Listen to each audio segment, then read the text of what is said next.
T20 ప్రపంచ cup 2024 ఆరంభానికి 2 నెలల కన్నా తక్కువ సమయం మాత్రమే ఉండగా ప్రస్తుతం బంగ్లాదేశ్లో రాజకీయ సంక్షోభం నెలకొంది. రిజర్వేషన్ల వ్యతిరేక ఆందోళనల నేపథ్యంలో జరిగిన ఘర్షణలు హింసాత్మకంగా మారడంతో అక్కడి పరిస్థితి చేజారింది.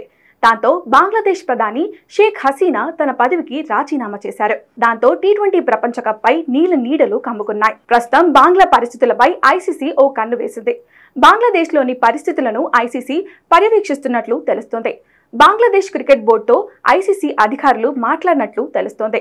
ఐసీసీ తన సభ్య దేశాలన్నిటిలో స్వతంత్ర భద్రతా పర్యవేక్షణ వ్యవస్థను కలిగి ఉంది. బంగ్లాదేశ్లోని పరిస్థితిని ఐసీసీ నిశితంగా పరిశీలిస్తుంది. టోర్నమెంట్ ఆరంభానికి ఇంకా 7 వారాలు మిగిలి ఉన్నాయి.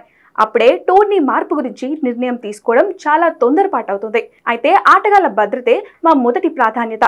అందుకోసం మేము ఏ నిర్ణయం తీసుకోవడానికైనా సిద్ధం అని ఐసీసీ బోర్డు సభ్యుడు ఒకరు పేర్కొన్నారు. ఇక బంగ్లాదేశ్లో ప్రస్తుత పరిస్థితుల దృష్ట్యా మహిళల టీ20 ప్రపంచ కప్ కు ప్రత్యామ్నాయ వేదికలు కూడా పరిశీలిస్తుందని తెలుస్తోంది ఐసీసీ. భారత్, శ్రీలంక, యూఏలను బ్యాకప్ ఆప్షన్స్ గా ఐసీసీ ఉంచినట్లు సమాచారం.